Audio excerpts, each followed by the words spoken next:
parte de los esfuerzos de este laboratorio de filosofía emergente, voy a hacer un informe sobre lo que autores del llamado marxismo ecológico, aunque también es un poco más general, han reflexionado sobre la pandemia. Cuando hablemos del patógeno, vamos a hablar de SARS-2 y cuando hablemos de la pandemia, vamos a hablar de COVID-19.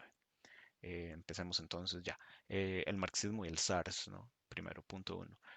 Una de las ventajas con que ha contado el marxismo para enfrentar teóricamente el reto de la pandemia, que como dice Bellamy Foster, hizo una aparición repentina en la sociedad contemporánea, es que hace muy poco Rob Wallace, que es un biólogo evolucionista, publicó en 2016 un libro llamado Big Farms Make Big Flu, que estaba centrado precisamente en la perspectiva de una nueva pandemia. Este texto, que es de hecho parte de lo que podríamos llamar marxismo ecológico, que incluye autores como Bellamy Foster, Mike Davis, Kohei Saito y otros. Este libro ha alimentado la perspectiva marxista para entender esta pandemia actual y es una especie de lugar hacia el cual la mayoría de los autores y autoras han tendido a ir para reflexionar en estos últimos meses. Este lugar, este libro, ha permitido dos tipos de reflexiones. Una que es sobre el origen del SARS y otra precisamente sobre la dinámica de la pandemia de COVID. ¿Ya? Entonces, la reflexión sobre el origen es todavía conceptual en la medida en que no se ha descubierto el origen específico del virus, pero la explicación consiste en que el capitalismo ha destruido las fronteras naturales y sociales entre poblaciones sapiens y de animales salvajes que antes estaban separadas. ¿Ya? En ese sentido, digamos, los marxistas ecológicos tienden a concordar con una posición que ha puesto por escrito el mismo Wallace, según la cual la geografía económica superpuesta, estoy citando, se extiende desde el mercado de Wuhan hasta el interior donde se cultivan alimentos exóticos y tradicionales mediante operaciones que bordean el límite de una zona silvestre en contracción. A medida que la producción industrial invade lo último del bosque, las operaciones de alimentos silvestres deben cortar más lejos para aumentar sus delicias o asaltar los últimos rodales. Como resultado, el más exótico de los patógenos, en este caso el SARS, alojado en murciélagos, encuentra su camino hacia un camión, ya sea en animales de alimentación o en la mano de obra que los atiende, disparando así el SARS de un extremo del circuito periurbano al escenario mundial. Este es un texto de Rob Wallace que ha publicado posteriormente a la pandemia. Como ejemplos de esta explicación también se ha explorado otros patógenos de origen agrícola y alimentario que han surgido y vuelto a aparecer recientemente y que se originan en todo el campo, en todo el ámbito antropogénico. Por ejemplo, la peste porcina africana, el Campylobacter, el ébola, el E. coli, la fiebre aftosa, la hepatitis E, la listeria, el virus de Nipah, Salmonella, Yersinia y bueno, una variedad de novedosa de influenza, entre las que se incluyen H1N1, H1N2V, H3N2V, H5N1, H5N2 y así, ¿verdad? Entonces, bueno, este enfoque es la explicación que tienden a ofrecer sobre el origen, digamos, del SARS. Valdría tal vez la pena recordar la idea de Marx de que los productos de trabajo humano pueden ser vistos como órganos externos, perdón. Y en este sentido, el SARS estaría afectando no solamente perdón, el COVID estaría afectando no solamente nuestros órganos fisiológicos internos, sino también los órganos externos. Sí, con los cuales llevamos adelante toda nuestra vida práctica en la sociedad capitalista, creando una contradicción muy fuerte entre economía, sociabilidad y capitalismo. Bellamy Foster incluso llega a decir que el capitalismo es el principal vector de la enfermedad. Y como dice Mike Davis, esta situación permite entre comillas, el reordenamiento de segmentos genéticos que permiten la creación de virus híbridos, como las gripes aviarias que acabamos de mencionar. En este sentido, parece muy clara que la perspectiva de Marx respecto de que el capitalismo genera una ruptura metabólica con la naturaleza mantiene, digamos, vitalidad. Lo mismo se puede decir de la idea de Marx, según la cual la producción, distribución y consumo de productos del trabajo pasan por una cadena de metamorfosis vinculada a cambios erráticos de oferta y demanda de la sociedad capitalista, todo lo cual apuntaría en el sentido de que el capitalismo es el vector de la enfermedad. Ujú.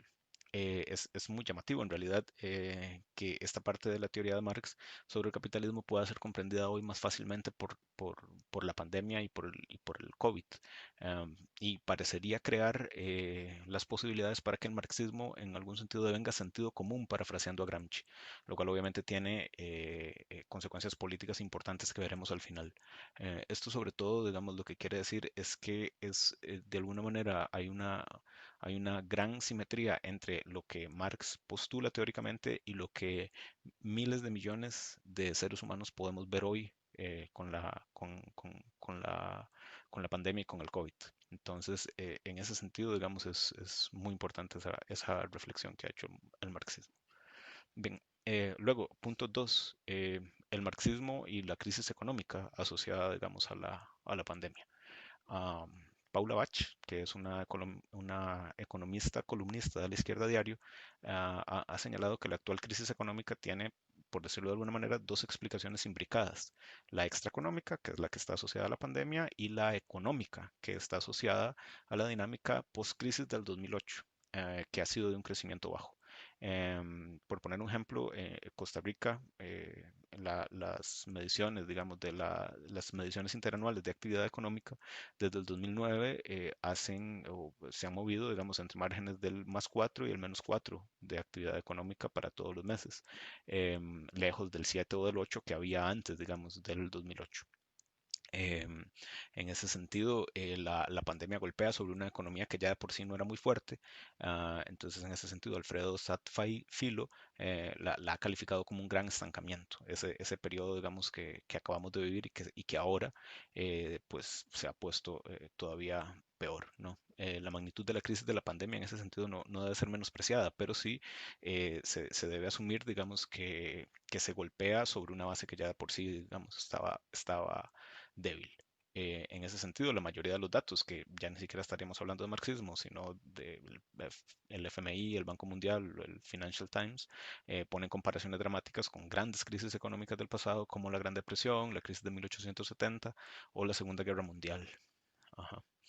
Am, Además, digamos, de esta descripción general de la economía en la que golpea la pandemia, también los autores de este marxismo ecológico han puesto una gran denuncia sobre el desfinanciamiento de los diversos sistemas de salud en el mundo, básicamente a partir de los años 80 y 90, ¿no? Que sería el periodo más propiamente neoliberal, digamos, del capitalismo.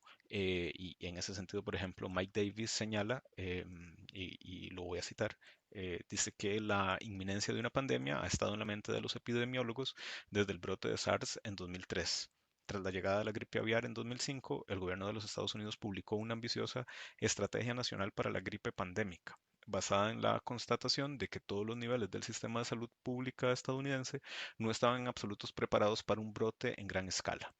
Tras el susto de la gripe porcina en 2009, la estrategia se actualizó y en 2017, una semana antes de la toma de posesión de Trump, los funcionarios salientes de Obama y los administradores entrantes de Trump llevaron a cabo conjuntamente un simulacro en gran escala que puso a prueba la respuesta de los organismos federales y los hospitales a una pandemia surgida en tres escenarios diferentes: de la gripe porcina, el virus del ébola o el virus Zika. El sistema, por supuesto, no logró prevenir los brotes o de hecho aplanar las curvas a tiempo. Parte del problema era la detección y la coordinación. Otro era la insuficiencia de las existencias y las cadenas de suministro con cuellos de botella evidentes, como depender de unas pocas fábricas en el extranjero para producir equipo de protección vital. Detrás de todo esto, además, ha habido un incumplimiento en aprovechar agresivamente los avances revolucionarios en el diseño biológico durante la última década para almacenar un arsenal de nuevos antivirales y vacunas. Continuando, digamos, con esta crítica hacia el desfinanciamiento de los sistemas de salud y el abandono generalizado, digamos, de las preocupaciones de este tipo, em, continúa Mike Davis señalando que el mismo Centro para el Control de las Enfermedades de los Estados Unidos está siendo financiado en este momento por un cristiano fundamentalista de derecha y su presupuesto además fue salvajemente recortado por Donald Trump y que esto fue uno de los primeros actos que tuvo como presidente. Si vamos a Europa, entonces Mike Davis continúa, el Centro Europeo de Control de Enfermedades no ha estado en ninguna parte y toda la idea de la Unión Europea en este sentido está en profunda crisis. Por ejemplo, había una expectativa de Italia de que sus hermanas europeas se apresuraran a ayudarles, pero Alemania, Austria y Francia prohibieron la exportación de suministros y materiales cruciales en los momentos clave de la pandemia. Ha sido hasta recientemente que Angela Merkel, por ejemplo, ha empezado a decir que es necesario que Alemania hubiera cumplido o que cumpla en adelante, digamos, un rol más significativo, digamos, en ese sentido. Pero sí, la idea de la Unión Europea, digamos, ha sido puesta en crisis, digamos, por la pandemia. Este desfinanciamiento, sumado a la lógica de las grandes farmacéuticas y en general de la economía capitalista, todo eso es objeto de denuncia, digamos, por estos autores de los que estamos hablando. Bien, en el plano de las consecuencias sociales, más allá, digamos, de los conocidos altísimos índices de desempleo, que en los Estados Unidos ya implica que hay más de 40 millones de desempleados, la mayoría de los autores coinciden que las consecuencias de la crisis han caído sobre todo en sectores de la clase trabajadora y los pobres de la ciudad. Una frase que lo marca muy bien es: los super ricos a sus yates, los medianamente ricos a sus casas, mientras que millones de trabajadores, entre comillas, esenciales, han tenido que arriesgar su vida en función en funciones de transporte, enfermerías, repartidores, etcétera, etcétera. ¿Ya? En este sentido, también las descripciones clásicas, entre comillas, de Marx y Engels sobre las condiciones de vida de la clase trabajadora, especialmente en textos como El Capital o La situación de la clase obrera en Inglaterra, donde incluso Engels califica de asesinato social el funcionamiento del sistema capitalista, han sido un marco teórico muy importante en la comprensión de la pandemia, sobre todo por la gran cantidad de focos de contagio que han sido asociadas al trabajo. Si ponemos como ejemplo de nuevo a Costa Rica, pues obviamente las 29 plantas de alimentos que han sido cerradas están ahí porque son trabajadores que se están contagiando, ¿no? Todo esto eh, está demostrando que mantener el trabajo tal cual en época de la pandemia hace imposible la contención de la misma pandemia. O sea, hay una contradicción aquí, por lo menos por ahora. Resulta llamativo, digamos, de esta drástica situación que incluso la Cámara de Comercio de los Estados Unidos, así como también el líder republicano Mitch McConnell, han pedido que se otorgue inmunidad legal a los dueños de las empresas ante eventuales demandas de parte de los trabajadores por obligarlos a trabajar. Y esto obviamente tiene consecuencias políticas que son interesantes. En primer lugar, por evidente, se hace evidente el rol que juega el trabajo para sostener a la sociedad. Em, que se extrae, digamos, esto de, entre comillas, la esencialidad de los trabajos que no pueden dejar de ser realizados o la sociedad se empieza a tambalear y entra en crisis. En este sentido, hay una identidad relativamente novedosa para una clase trabajadora que ha sido negada como sujeto social y político desde hace 30 años, básicamente, ¿no?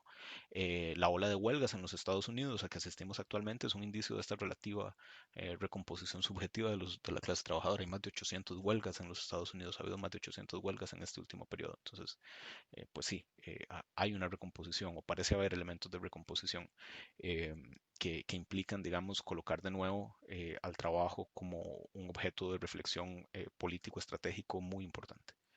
En esa medida, digamos, ya para ir a las discusiones políticas que han surgido, que han emergido, digamos, de todo esto, vemos que de la diversidad de autores eh, tienden a concordar, ¿verdad? En el sentido de que estamos frente a un periodo en el cual la filosofía, la reflexión y la actividad política se pueden colocar como, con mucha relevancia. En ese sentido, Fabio Viggi, que recordando, digamos, la definición de filosofía en el sentido hegeliano, de revelar, de que la filosofía lo que hace es revelar una forma envejecida que está eso en la filosofía del derecho, nos da, digamos, una buena metáfora para comprender cómo es que está siendo utilizado la dialéctica y el marxismo en este momento. Se está utilizando para comprender todo lo que está pasando, pero que en algún sentido ya empieza a hablar de lo viejo porque se empiezan a abrir abrir posibilidades políticas que antes no estaban instaladas. Y bueno, en ese sentido, pues es muy importante porque para el marxismo se abriría la posibilidad de devenir sentido común, que era un poco lo que también señalábamos arriba. Em, para comprender esto un poco más, es bueno ver otros agentes políticos también en la coyuntura. Desde el punto de vista de la derecha neoliberal, su situación política es en realidad dramáticamente mala y con consecuencias además que son terribles para millones. El negacionismo de Trump y de Bolsonaro, así como todas las medidas de reapertura de la economía, están dando pasos a crisis sanitarias que debilitan enormemente a esos propios gobiernos y a esos propios discursos. Además de esto, la austeridad fiscal neoliberal se ha transformado en un keynesianismo en donde los estados deberían salir a ayudar a los grandes empresarios. En ese sentido, parece que estamos en un momento de crisis de esa derecha neoliberal más reaccionaria, que además es negacionista, digamos, del virus, ¿no? La frase de Bolsonaro de que estábamos frente a una pequeña gripecita es terrible.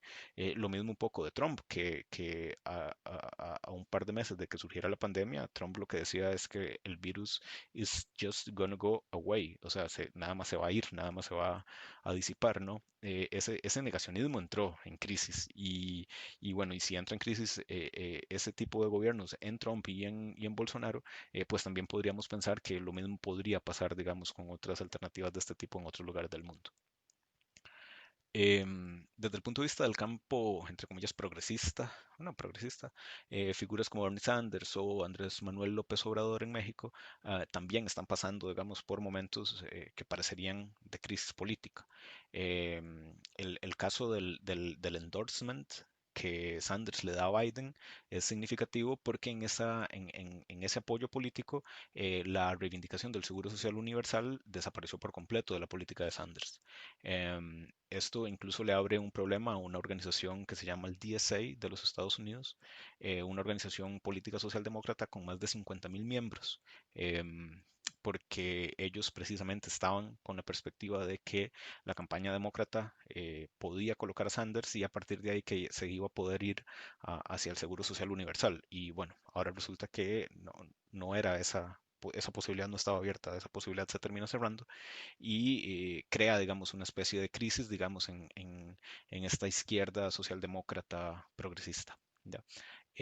Otro caso paradigmático, digamos, también de las contradicciones en los que entra este tipo de izquierda es el de la economista del desarrollo, Hayati Ghosh, que plantea que las instituciones existentes, especialmente el Fondo Monetario Internacional, tienen que cumplir frente a la pandemia, está diciendo ella, ¿no? Tienen que cumplir, lo que exige que se deshagan de su sesgo pro capital y de su promoción de la austeridad fiscal.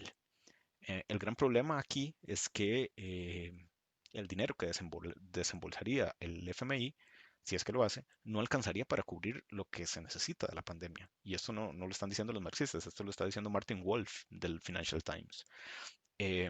Pero tiene, digamos, una contradicción que es un poco más grave, digamos, la posición de Ghosh, porque no, si le pedimos al Fondo Monetario Internacional que deje de ser capitalista, esto en algún sentido implica que estaríamos en una dinámica de ruptura abierta, digamos, con el capitalismo, que no es lo que estos autores y políticos más vinculados a ideas socialdemócratas han estado acostumbrados, digamos, a plantear.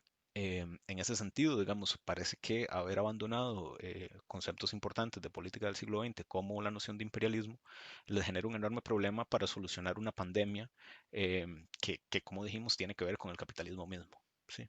El FMI en este sentido no puede solucionar la pandemia ni puede tampoco contenerla.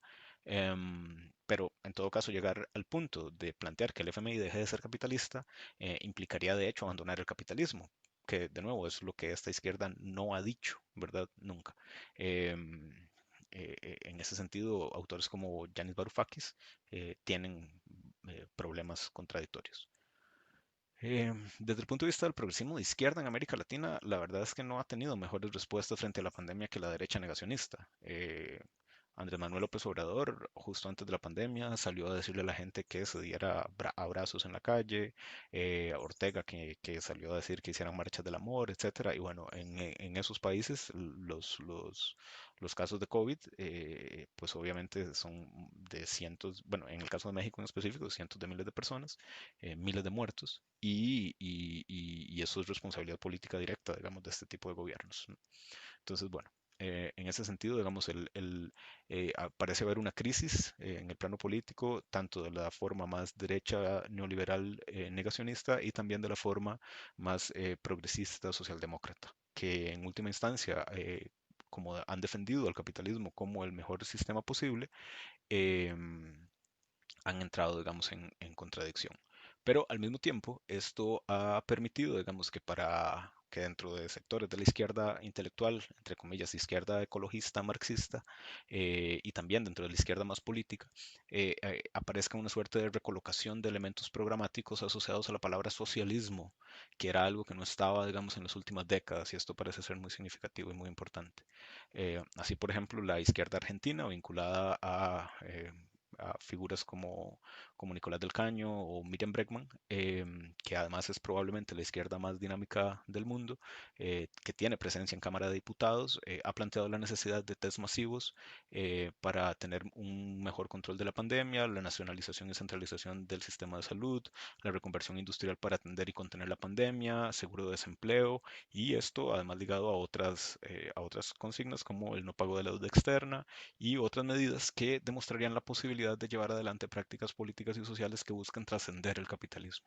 Ese es tal vez el núcleo más importante, digamos, que podemos ver ahora, o sea, la necesidad de tener prácticas económicas eh, que para detener la pandemia detengan el capitalismo. En ese sentido hay una posibilidad enorme para que el socialismo científico, para que el socialismo que se ha preocupado por los problemas de la ecología y para una izquierda que ponga centralidad de la clase trabajadora como sujeto político y social, un programa socialista, etcétera, pueda, digamos, colocarse de nuevo como un referente político. Entonces, bueno, por ahí lo dejo. Muchas gracias.